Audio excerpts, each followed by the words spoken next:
Alright, everybody, welcome to another edition of In Between Days, where we chat a chowder about everything that's been going on in the town of Salem on the hit soap Days of Our Lives. And there's something strange in the neighborhood this week again, and now the devil and Marlena have united as one. We're gonna get to talk about the good stuff that's happening on the show as well, and everything in between, coming up on In Between Days. Thanks so much, as always, to all my friends and subscribers out there and listeners, new and old. Thank you so much for tuning in. If you haven't already, be sure to like and share and subscribe and all that good stuff. And with that being said, we can jump right in. So this week, the devil and Marlena, and I refuse to use that millennial term, Mar-devil. Why do we have to always invent these names for super couples? And, you know, back in the day, it was just Patch and Kayla, John and Marlena, or Roman and Marlena, or Bo and Hope. They didn't come up with all these names like Bope and Stala until, like, when did that all happen? Because I'm not down for that, and I'm certainly not in this program going to use the terminology of Mar-devil. So I will just be saying Marlena, who is possessed by the devil, or whatever sort of proper English that I can come up with. In any case, this week, instead of the devil kind of being a little bit in limbo, we have some questions answered. So the devil finally becomes one with Marlena, thanks to some wind and some cheesy special effects with the sound machine. I guess that's within budget, so that's what we get. So that little sound machine malfunctioned, and we saw a bunch of wind come into the room, and Marlena was bracing herself, and then, of course, became one with the devil. But let's just go through things as we see fit, without any rhyme or reason, as usual, because ever since this devil came to town, rhyme and reason hasn't really been in the foreground. So let's see what we can do here. So the devil and the Marlena are one and the same, sort of, now. And she's been sort of obviously acting differently, and the more she's acting differently, Julie and John and perhaps a couple of others are becoming suspicious, because she's making decisions that she normally would not make, and she's acting a little bit strange. So obviously we have all that going on, and I've been saying for a long time, how is the devil able to, or how is Marlena, rather, perhaps, able to conceal her eyes when she's possessed and all of that? So we got some answers. So up until now, the devil hasn't been fully in possession of Marlena. So now we're at the point where the devil has completely possessed Marlena. Sometimes I can't even believe what I'm saying when I'm reviewing this show lately, but that's what's going on. The devil has taken possession of Marlena. So my question was still, even perhaps more so, how is Marlena able to conceal her yellow eyes? So we do get a scene this week where she's wearing sunglasses while going over the script that Johnny gave to her, and the interesting thing is she does have the sunglasses on, and John becomes very suspicious, obviously, because he's been through this all before, as have we all. We've been through this before. It's basically a rehash. Some might even argue a watered-down rehash. So this whole review is not going to be a bunch of negative stuff, like I said last week, but I can only call a spade a spade. So Marlena's sitting there in her bed. She's got sunglasses on. And I know this might be a little bit out of order, but John is questioning her, and he wants her to take off the sunglasses, which should not be a huge problem if she's got nothing to hide.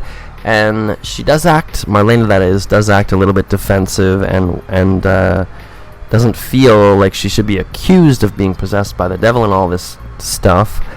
But eventually she does take the sunglasses off and show John her eyes. And later it's explained, since her eyes are not yellow or bloodshot red or any of that, what happens is Marlena basically talks to herself, or the devil is basically talking to themselves, so that the viewers can make light of the situation. That what happened is the devil is saying that I'm all powerful and I can change my form into whatever I want.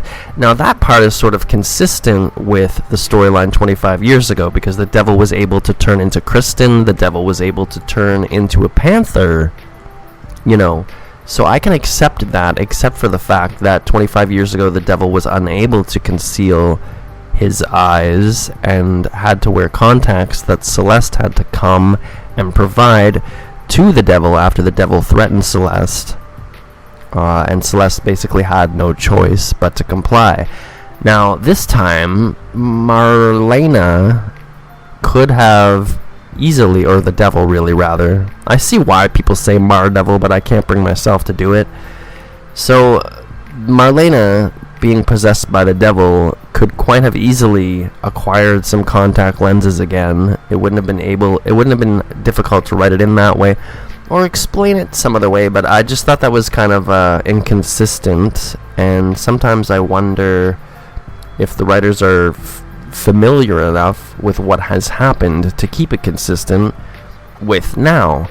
And oddly enough, I actually came across a interview very recently with the head writer, the current head writer of Days of Our Lives, Ron, and what he was actually saying, and I was a little bit, I wouldn't say shocked, but I was a little bit taken off guard by this, because he said that he actually knew about the devil possession when he came onto the show, and it was right up his alley, but he didn't want to pitch that because he thought they wouldn't go for it, even though it's his kind of style, which we've all by now kind of figured out that he likes the campy shit. I think I started coining that phrase. Well, I didn't coin the phrase, but I think I started using that phrase last week. I just out and said it. This is campy shit.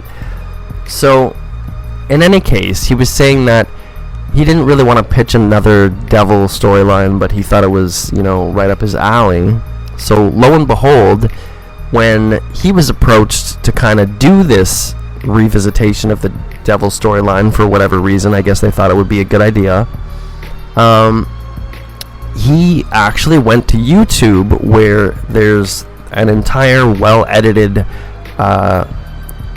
collection of videos, like a playlist about the possession storyline that occurred circa 1994, 25 years ago.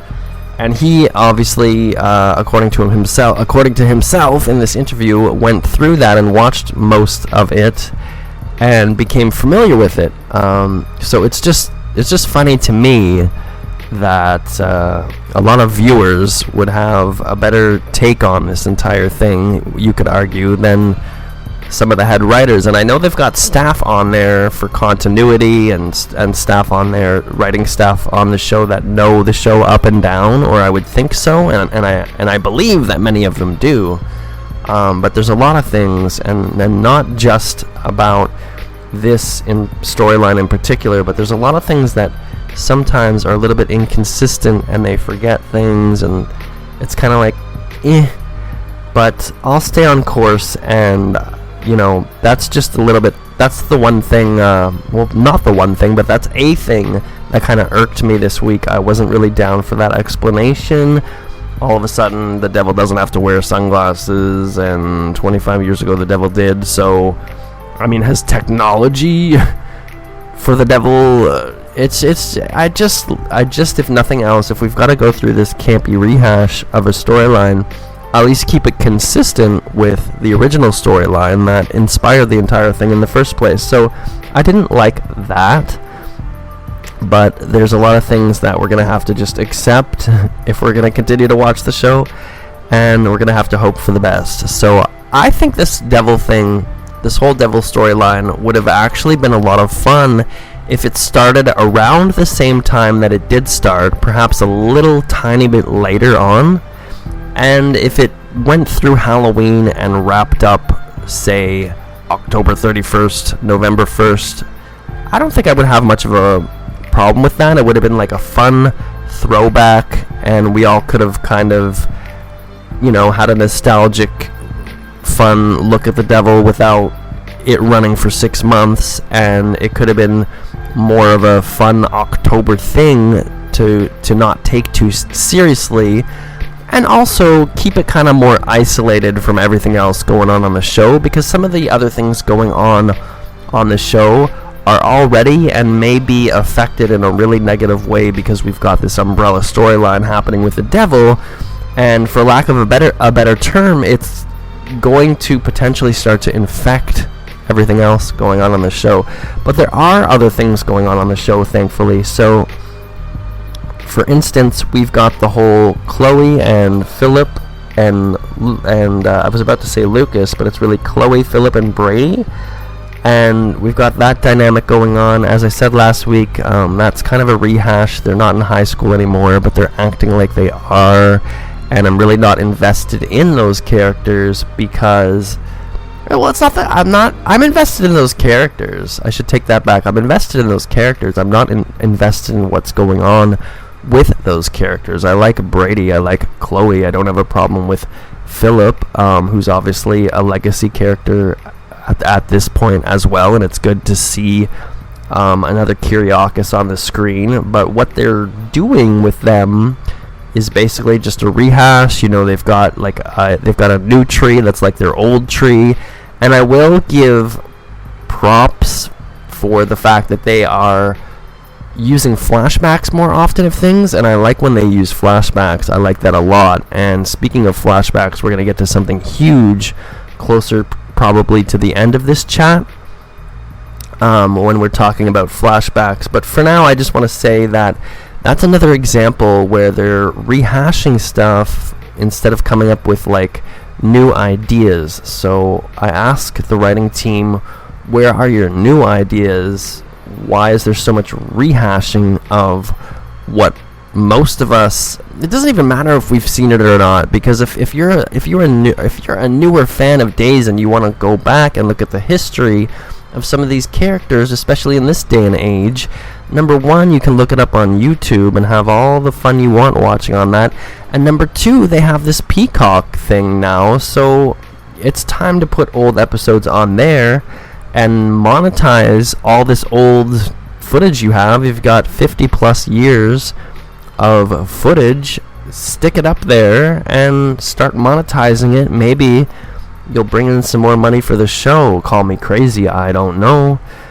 If they can put a brand new Beyond Salem up on Peacock, maybe they could have at least fun playlists like fans create on YouTube. So you could have a Cruise of Deception one, you could have a Stockholm one. I know those are always my go-tos, but those are some of my favorite all-time storylines. So I think it's time to monetize that stuff. It also would get people in the habit of watching Days online, because especially if this storyline doesn't go very well, it may not look good for the show in 2 years in terms of staying on the traditional airwaves. But there are thankfully other options which may come to be, I don't want to be negative, but and I'm not against the possession storyline for reasons that some people out there are. Some people are unable to come to terms with the fact that the show is not reality, so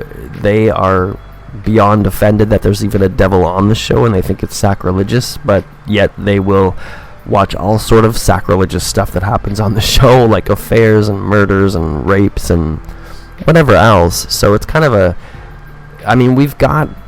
I don't think these people have never seen a movie before that depicts something unbiblical, but it's just about having a grip on reality at the end of the day, and this is Days of Our Lives is far from reality. It's a very campy soap currently, so it's really got nothing to do with reality. So I personally am not opposed to the possession storyline. for that reason, and I'm not entirely opposed to it at all, but when it's a rehash and kind of a lesser than the original, then why are we doing it? Why are we revisiting this? There's so much else that we could possibly be doing on the show, and I've seen many comments out there on many forums that the show's been on for so many years. What could they possibly not do that? What could they possibly do that they have not already done, rather? And I find that very untrue, to be specific. They might not be able to do something completely original that has never been done on the face of the earth, but in terms of the town of Salem and all these characters that they have, and all these characters that potentially they could bring in and out, if they've got a budget to bring in these characters that come in for a little while, like the Carmines and this and that, then theoretically we could bring in whoever for short amounts of time, or bring in, like I've suggested so many times, characters that we perhaps know and love but haven't seen on screen in years and years, which they did try with Sarah Horton, by the way, and I'll give them an up for that one. They brought in, I said that for years, why don't they bring in Sarah? Why don't they bring in Melissa? Why don't they bring in Noelle? Why don't they bring in an Andrew Donovan? Justin has 3 other sons, but I think those ideas I've pitched on this show so many times that I've got to come up with some new stuff myself. But there's a lot of stuff there that would build up the Bradys and the Hortons and the Kiriakis family, which I think is very paramount, more than inventing characters and having lookalikes and doing rehashed stuff. But I won't get deep into what my other ideas are. Perhaps that's something to do in the near future, is just throw out some ideas to them for free before it's too late. Because I'm not going to be on the writing staff anytime soon, but I would dare say that I've got many ideas, so maybe we'll talk about them one day. Let's see what else is going on. We know that Bonnie and Gwen and Xander and Justin are all in jail, and of course Victor is attempting to make a deal with the DA, Trask. And obviously, well, not obviously, but I would think that Victor is going to clean up that mess, and the way that he intends to do that is he makes a deal with Trask where he says, listen, if I can deliver you Kristen Demira, I want you to free Justin and Xander. I don't think he actually cares about freeing Bonnie and Gwen. But that's how he's going to go with that. And Steve tells Kayla that when he does get Kristen, he'll negotiate not only for the release of Justin and Xander, but also for the releases of Bonnie and Gwen. And Kayla doesn't really feel comfortable about that because she doesn't think that he should cross Victor. But Steve points out that Victor will still get everything he wants. It's just that Patch is going to up the ante. So they get into a conversation about that and a plan. And I'm not really going too linear this week in what happened step by step. But that's the gist of that. So we'll cover all these things in a little bit of a mishmash. I'm going to go back to Marlena for a second because she's been acting very strange, and obviously something that I want to say is she decides when Johnny comes over to her place and asks her, and John is also there in the room, Marlena decides that because she's now fully possessed by the devil, she makes the decision that perhaps it's not such a bad idea that Johnny make this movie, and obviously that's because Marlena's possessed. So that is a real major red flag for John, and he is starting to realize that there is something totally up with Marlena, And obviously there is. And let's see what else. Well, so all of her unusual decision making is starting to get to John. He's starting to really understand that there's got to be something wrong with Marlena, and it's probably a little bit hard for him, you would think, to accept and want to believe that this is actually all happening again. But he's had a bad feeling ever since Johnny's idea about this movie has come up.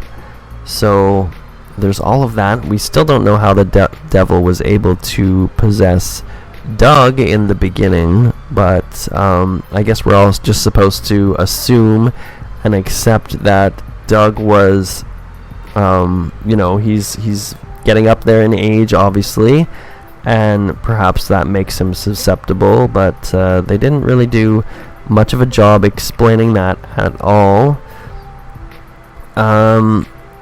So Johnny goes off to, start his movie, and of course, before I forget this little part, he goes back, and Johnny, that is, goes back and discusses things with Allie again to see if she'll participate in the movie, and Allie's very surprised as well, because Allie was only agreeing to participate in the movie if Marlena gave her approval, which she obviously now has. At least the devil now has. And so Allie's surprised, and I guess she's going to be a part of this production as well. It seems like almost everybody in Salem is going to have a part in this production, playing somebody else other than themselves. But I don't have a feeling. I have a feeling we might see like a little more of when the, like, for instance, how Chad and Abby were sitting there with the script and they were acting out some of this stuff.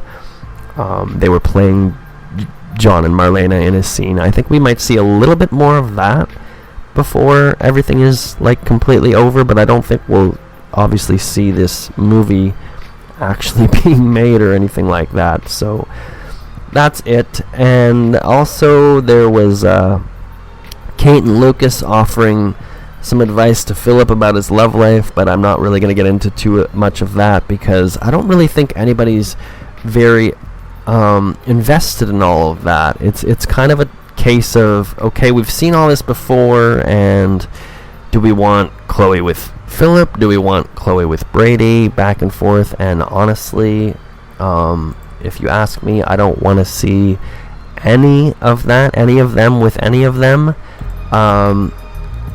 I know it's not a perfect world, but I think that the best case scenario, technically speaking, would have been to have Brady stay with Teresa, and maybe one couple in Salem could be semi-happy for 5 minutes, and that would also tie up a very loose end, as Brady is very much all about Rachel, although you never see him with Rachel anymore.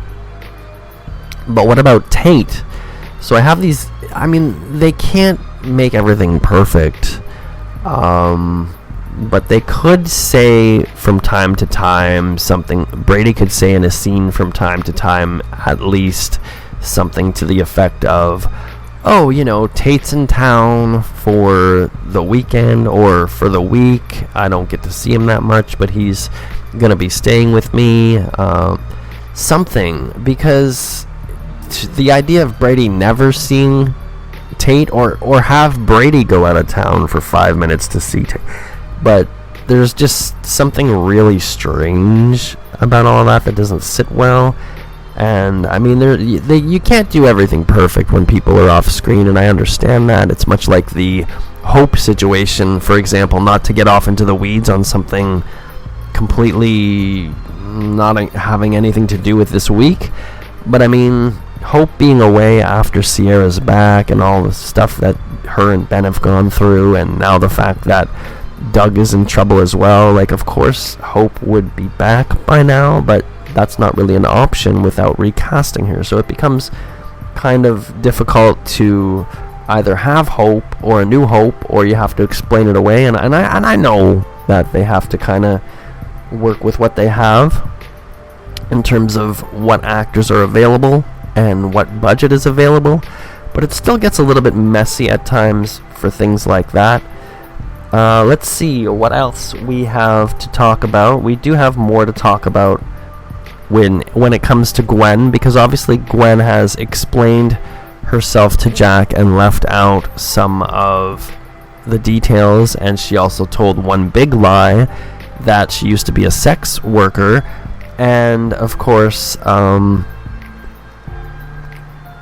lot of people, Justin for one, is wondering what could be so bad, because Xander kind of also lets it slip to Justin that Gwen's tale about being a sex worker is not exactly the truth, and so Justin is kind of on to things. So is Abigail. So Abby does not really believe the story that Gwen has told to Jack. So Abigail does not believe that Gwen was once a sex worker, and Abigail does not believe that the story that Gwen has provided to Jack to explain everything is actually legit. So Abigail is fearing that it's something worse, and she feels like she has to figure out what is actually going on because she wants to protect her father, Jack. And I guess because we're talking about Jack right now, I have some bad news in regards to Matthew Ashford, and I don't know if I covered this last week or not because I can't remember, but I have come to see the news that Matthew Ashford is leaving, and that's very upsetting because they don't let him be Jack. They don't let him be funny. They don't give him good material to work with. They gave him this daughter that never existed, and I said in the past that I'm a big fan of Emily O'Brien. I think she's a good actress, so I'm a big fan of Emily O'Brien, and I don't mind Gwen. It's just that I don't think they needed to make her Jack's daughter, and it doesn't really make a lot of sense or do anything for anybody. But now I've come to read, and I guess I can't tell you this is 100% true, but I've come to read that Melissa Reeves is coming back for a very short time to play Jennifer for the Christmas season, and she's going to convince Jack, Jennifer that is going to convince Jack to come back with her to Chicago or wherever it has been that she is, where Laura Horton's house is. And honestly, growing up I was a big Melissa Reeves fan, but I am no longer a Melissa Reeves fan, and I'll just leave it at that. You can Google some stuff and probably figure out why that is, but I just don't agree with her politics, so I'm not excited to see her back on the program, and I'll just leave it at that. But I think it's a shame that Matt Ashford is getting screw-jobbed again by the show, and they're letting him go, and it's just like, so you gave him this new daughter and all this new stuff. You could have used him better, and you could have had him help in the comic relief department of the show. They even like campy on that show, but they don't give Jack the campy stuff that he's best at. Not that he's not good with the serious stuff. He's a versatile actor, but I don't know. I guess my point is they could have used Jack a lot better, in my opinion, and it's a great shame to see him leaving the canvas entirely. I don't know if he was on contract or a recurring character, but it's a shame to see him go entirely. But they do these things quite a bit. A lot of people come and go. They've done it to many people before. They've done it to Lucas. They've done it to a lot of different actors who end up coming back. So I guess we should just be thankful that this time they're not killing Jack off, so that he can easily return in a smooth type of way. But isn't that kind of silly in itself? You brought him back from the dead so many times, and then they just let him go from the show again and again and again. So let's see what else we have going on. So like I said, Abigail has been suspicious of Gwen, and we have all of that going on. So Abigail seems to be when she's not acting in Johnny's movie, she's probably going to be devoting some time to figuring out what is actually up with her sister Gwen, who is in jail for now. And that's about it. Justin is able to say to Bonnie, hang in there. I'm gonna figure this out. Don't lose hope. So we'll see what happens. We'll see if Justin can figure anything out. But of course, Justin's in jail himself. It does turn out that he is, since he's not convicted of anything yet, he is currently allowed to act as Bonnie's lawyer. But I don't know how much he can really do from inside of the jail. So like I said before, we all kind of know already that Victor is going to come to the rescue. He's making that deal with Trask, the DA, to say that if he can deliver Kristen Demira in the flesh to Trask, then Trask will cut him a deal. And there's some more stuff that happened on Thursday. Thursday's shit gets real on Thursday. That's right, shit gets real on Thursday. Our beloved mayor, Abe Carver, who has been on the show, I think it's coming up to his 30, is that what they said? Don't quote me on that. I'm not going to be able to check while the tape's rolling, but I think it's been 30 years since Abe has been on Days of Our Lives. And of course, that's not 30 consecutive years. I know that he once left for they created a new soap opera, and he was one of the leads in that, and I think that show was called Generations, and that didn't last very long, so he returned to Salem as Abe Carver again. But of course, Abe has a long history on the show, and he's consistently played Abe Carver for years, even if there was a few breaks in there.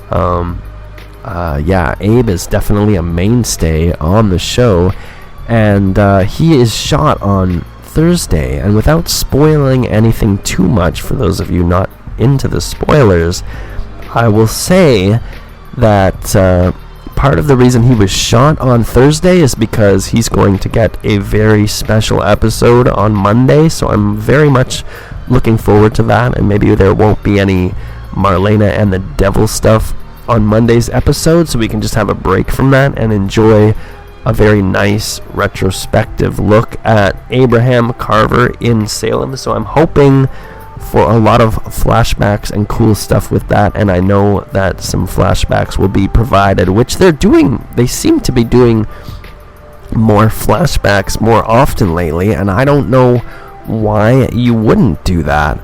Make use of this old footage and this rich history, this tapestry of everything that's happened in Salem in the past 50 plus years. Use that. Don't rehash it, but definitely throw back to it in ways.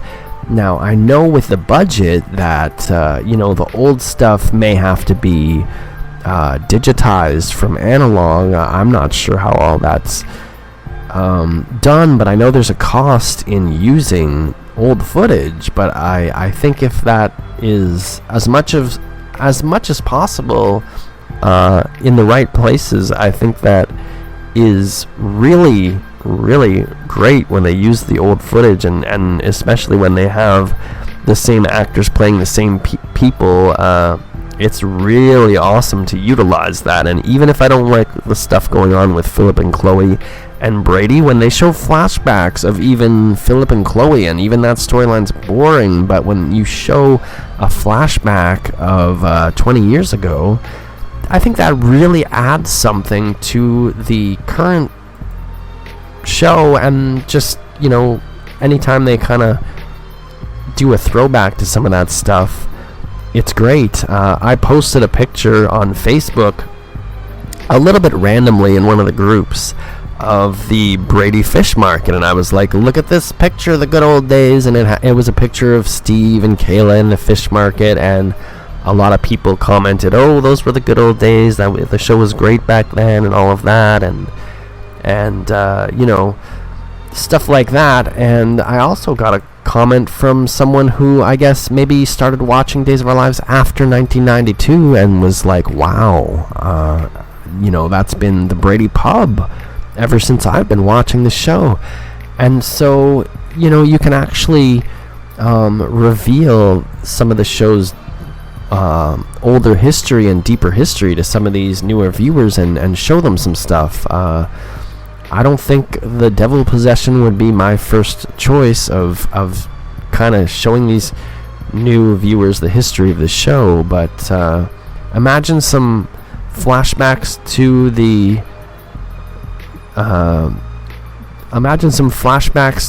some of that, or just you could have a conversation, a short one, just written in when they're reminiscing about old times, especially during Christmas perhaps, and they show some of the everybody loves the Horton ornaments and all of that, and the tree trimming and how they hang all those ornaments, but I would love to see flashbacks during Christmas, especially maybe this year, to some of those older Christmases, and I don't think there's anything wrong with showing people that aren't around. I would love to see like Tom and Alice, like flashbacks to Tom and Alice. So you could have, I know things are a little bit complicated right now, but you could have perhaps Julie and Doug in a perfect world thinking back to Christmases past, and then you could show how Tom and Alice used to interact at the Christmas tree, and you could show some old Brady Christmases as well, and I think that would be really nice. Or they always have the story time with Santa in the hospital, but what if they flashed back to some of the other people who have played Santa Claus over the years? I think Tom Horton once did it, I know Steve did it one year, and all of that. So there's a lot of opportunities to use this like feel good, wholesome flashbacks, and even for some of the bad stuff too, like when Orpheus came to town, for example. I cannot remember if they did or not, but there's obviously a lot of opportunity to use old footage between, say, Orpheus and Marlena, to intersperse with the new stuff. So the flashback memories are really cool, and I think I'm hoping that they do some of that for Christmas time. But even that one picture that I posted rather of the fish market, people really were into that, and the nostalgia. So that's something to keep in mind, I would think. And so we're basically on Thursday right now. Not that I'm going in any major order, but basically, let's go into the Jake, Gabby, and Carmine stuff, because that ties in, of course, into how Abe gets shot. And I'm also going to do a time check on this one. We're getting up there. Every week I say I'm not going to get too long into things or too far into the weeds, and it seems like every week I get a little bit more into the weeds. But I guess that's alright. I know that whoever's listening out there is listening out there, and we just do this for fun, and it's been a hell of a ride, and I know we missed the odd week, but it's a lot of fun talking about the show, even now, when I like only about maybe 50% of what's going on, but I've decided to hang in there and support the show, and this is another way that I've decided to try and support the show and get some buzz going for the show. And let's celebrate that it's been renewed for 2 more years, I guess. I don't know, when did that happen? About 6 months ago, maybe. So we've got another 1.5 years before we have to start to really worry about the fate of the show. And I don't think there's a lot to worry about, but I'm not sure how much this devil possession storyline, I don't know if it's doing any favors to the show or not. I had to look into how the ratings have been for the last month, because that would be very interesting, and I know that advertisers primarily care about that 18 to I think 39 demographic, so I wanted to see, how is this doing? Is it picking up some new viewers because they're flipping channels and the 18 and 19 year olds are like, what's going on with this woman possessed by the devil? Are the old viewers happy? Are some old viewers not happy, but they're picking up a lot of new viewers? Are they gaining a lot of lapsed fans that used to watch the show that heard that they're revisiting this? Does that interest people, or does it turn them off? I know that comments online generally are swaying to the negative, and people don't like this storyline. But the online comments only represent a very small, maybe 10% slice of everyone. Those are kind of the hardcores. I would say that the very vocal minority that seems to not like what's going on, but I want to see how that is actually translating in the ratings. And I know that TV advertisers, yes, the overall ratings matter very much, the overall viewers, but generally speaking, I know that advertisers are into the 18 to 39 demographic, and I don't know for soaps, I don't want to assume, but I would think that they're also very much for soaps, targeting mostly females perhaps in the 18 to 39 demographic.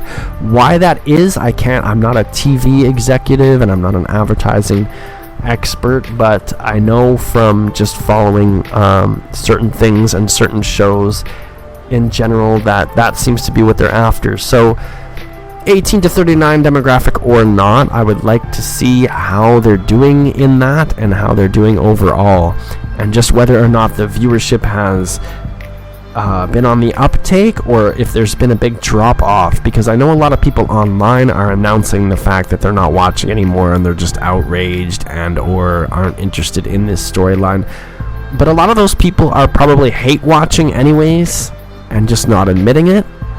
And so yeah, that's where I am with that. I'm very interested, and hopefully by next week maybe I can pull up some ratings and we can, sometimes I just want to, we live in a different time and now everything's kind of like, information is flying at us and all the time and we're able to access it. So probably back in 1988, other than the fact that I was a very young whippersnapper in 1988, but we may not have had as much access to that information, and we may have just, more been sitting back and just watching our shows.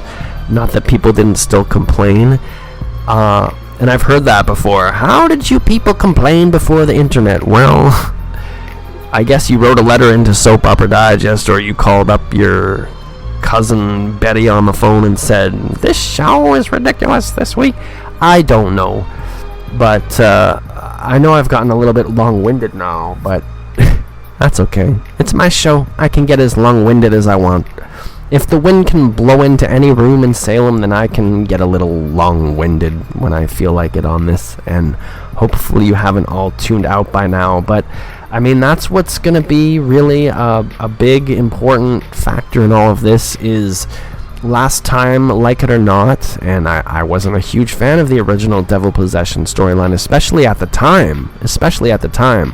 When I watched it again years later, much like the head writer of Days apparently did on YouTube, when I watched it again, I didn't think it was quite as awful, but that's probably, part of that is probably because I'm skimming through it and watching the good parts and refreshing my memory, but it was very long-winded and drawn out the first time.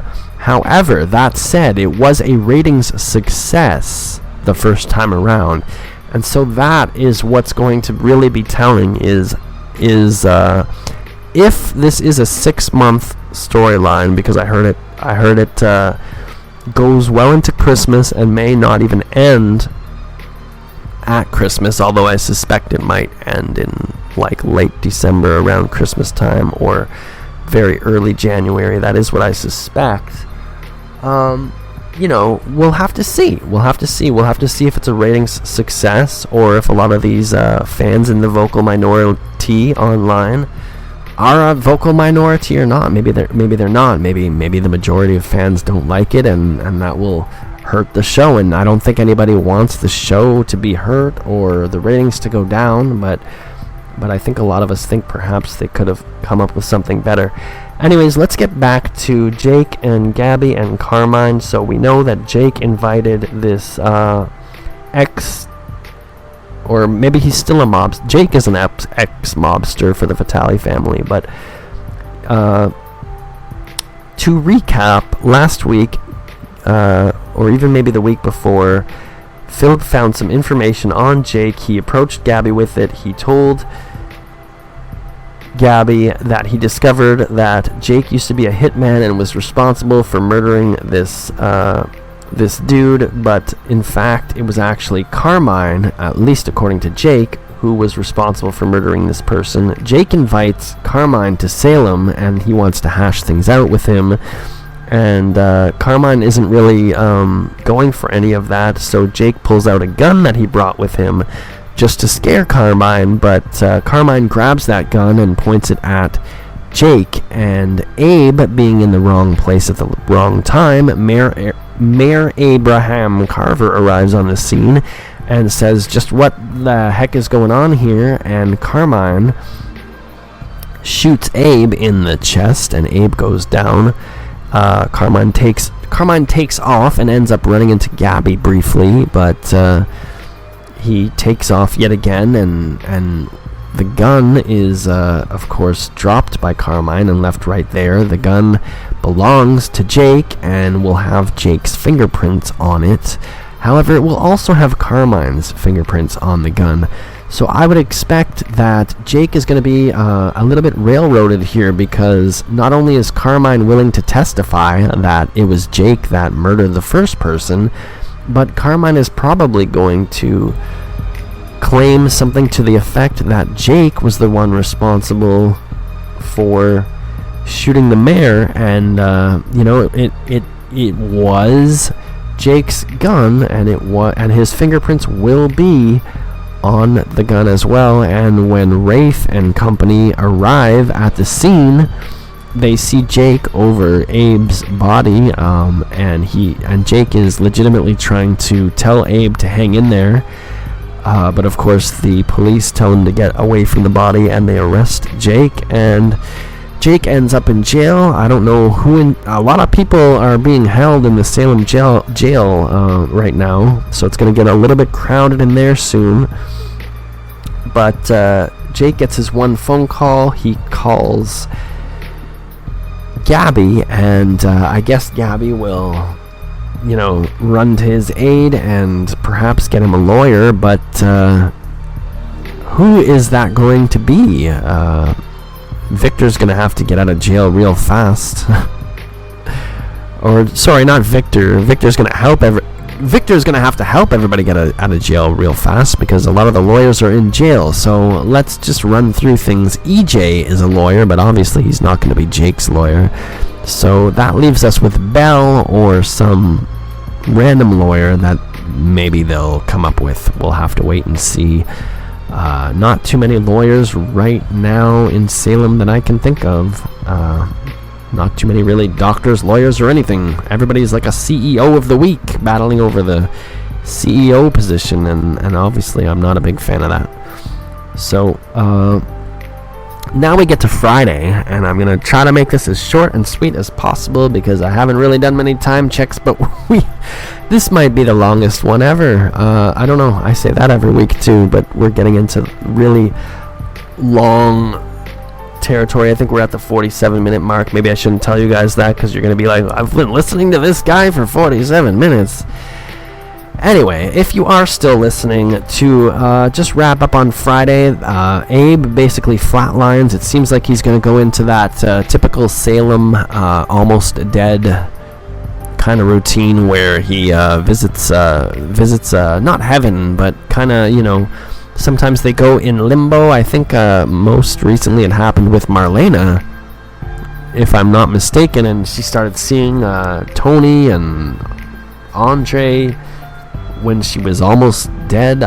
When did that happen? I don't know. If anybody out there remembers when Marlena was seeing Tony, but not Tony, and Andre, and not Andre when she was like almost dead, then get back to me. I think that was about maybe 2 years ago, 3 years ago. I'm not really sure. I can't remember. But anyways, again, getting long-winded. So it's happened many times where somebody is almost dead, or they're kind of fighting for their life in the hospital, and they see things from the other side. So I don't want to spoil anything, but if you've seen the preview video for next week, and if you've seen all the hullabaloo about a special episode being done for Abe Carver, which, by the way, I'm so happy they did that for Abe, or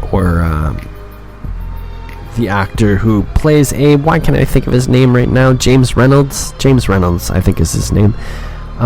Much deserving of a special episode, and I think it's going to allow us to see a little bit of the Lexi days, the Abe and Lexi days. So I'm glad that they're paying a little bit of tribute to that as well, and it's unfortunate that Lexi wasn't available. I mean, she's a retired actress, but it's too bad she couldn't come back for even like a one scene just to show her as she is now, but up in heaven or whatever you want to call it. I mean, if they can have the devil running around, then they could show Lexi in heaven talking to Abe. They always had Isabella talking to John, so I don't have a problem with that.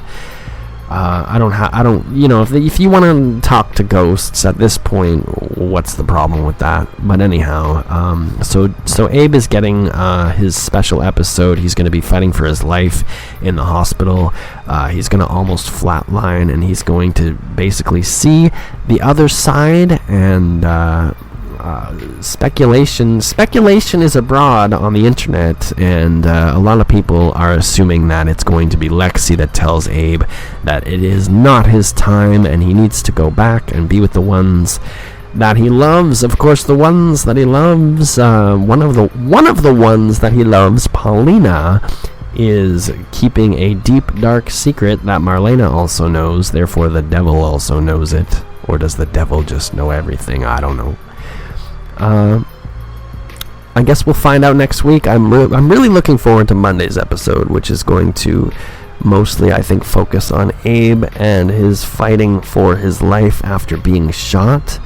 I would talk about some of the stuff that the weekly preview video is showing us beyond that, but I think I'll just leave it at that. So that's one thing that we have to look forward to. Something else that I missed while going over Friday, a few things actually. There's a lot more to talk about, and the show's getting really long this week. But obviously, John has just figured out that Marlena is the devil, and he calls her out, and Marlena or the devil basically takes off the glasses and, reveals the eyes to John. And as much as John was already on to things, he still acts shocked. I guess he doesn't really want to accept that the devil is in possession of his wife again, but he does find that out at the end of Friday. So my speculation would be something has to happen to John, because if it doesn't, then how would the storyline go on? So at least this time, because I was really upset last week. I was saying, how is this guy who's an ISA agent, a former mercenary, all these things, he's really, again, I mean, it took him a really long time in the last original storyline to figure out and accept that Marlena was possessed by the devil. Kristen had figured it out, and she was telling John over and over, like, there is something not right here. Marlena is possessed by the devil, and John would hear basically none of it for a very long time. So if all that happened again, it would be absolutely more ridiculous than it already is. But John has figured out very early on that Marlena is in fact possessed by the devil, and now we'll have to see what happens to him, because if the devil is gonna keep in possession of Marlena and be wreaking all this havoc in Salem, then obviously something has to be happening to John this week. I don't know if they're going to stick him in a wine cellar, in the Demira mansion. I don't know what the devil has planned for John. Maybe the devil will pull a Stella Lombard. Does anybody remember Stella Lombard? She was fantastic. Stella Lombard once stuck Marlena in a hole, and Marlena couldn't get out, and you can look that up. But I don't know. Is John gonna end up in a hole, trapped in an attic? Who knows? Trapped in an attic like Frankie and Max were for all those years above the Brady pub before they came down and were finally back on campus. I don't know, but that was a long-running joke for a long time, Maxie and Frank in the attic. So what's going to happen to Abe and what's going to happen to John? Those are two things to actually maybe look forward to this week, and lots of spoilers. I think I covered most stuff, believe it or not, because I thought this was I thought this week was kind of slow-moving, and considering we didn't miss an episode, meaning I didn't miss an episode of In Between Days, because sometimes I miss a week, but considering I did do an episode last week, and I'm also doing an episode this week, I had a lot to talk about, I suppose. So we're going to see everything that happens, and we'll see if Jake gets out of jail or what happens to Jake. We'll see if all the other people in jail, what happens to them. Will Abigail get on to what Gwen is lying about, and how will that all unfold?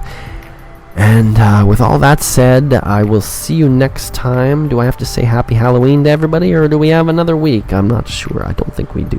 Yeah, I guess we will we'll be back next week, and it will be Halloween week, and honestly, that's probably when they should have wrapped up this storyline. And speaking of wrapping up, I'm about to wrap up because I've gone way long this week. Way long.